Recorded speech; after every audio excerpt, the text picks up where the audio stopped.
नमस्कार, आप देख रहे हैं न्यूज देश की।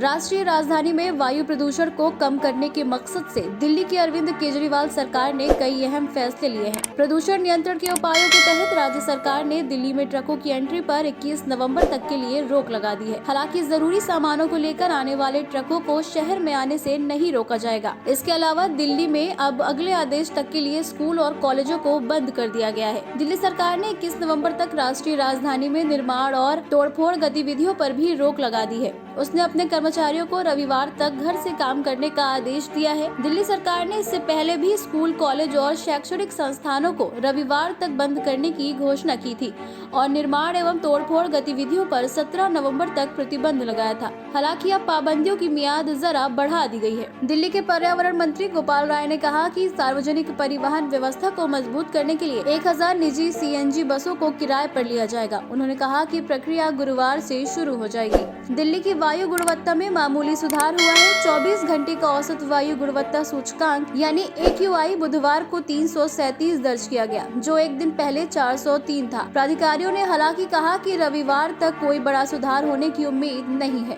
फरीदाबाद, गाजियाबाद, ग्रेटर नोएडा, गुरुग्राम और नोएडा ने भी अपनी वायु गुणवत्ता बहुत खराब श्रेणी में दर्ज की। भारत मौसम विज्ञान विभाग IMD ने कहा कि राजधानी में न्यूनतम तापमान सामान्य से 3 डिग्री कम 9.6 डिग्री सेल्सियस दर्ज किया गया, जो इस मौसम का अब तक का सबसे कम तापमान है। अधिकतम तापमान 27.4 डिग्री सेल्सियस दर्ज किया गया है।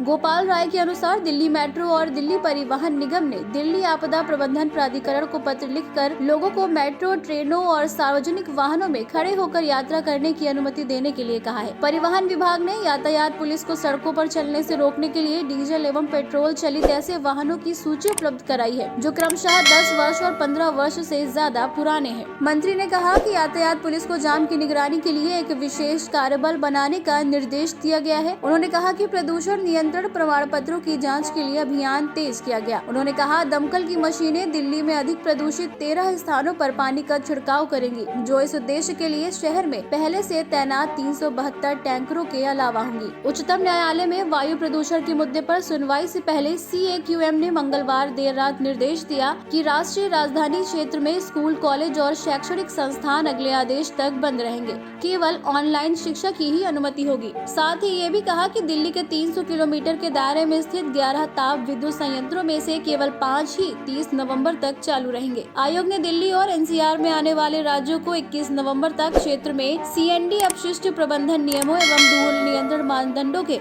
सख्त अनुपालन के साथ रेलवे सेवाओं या रेलवे स्टेशनों, मेट्रो रेल निगम सेवाओं, स्टेशनों, हवाई अड्डों और अंतर्राज्यीय बस टर्मिनलों सहित राष्ट्रीय सुरक्षा अथवा रक्षा संबंधी गतिविधियों अथवा राष्ट्रीय महत्व की परियोजनाओं को छोड़कर निर्माण और तोड़फोड़ संबंधी सभी गतिविधियों को रोकने का निर्देश दिया है।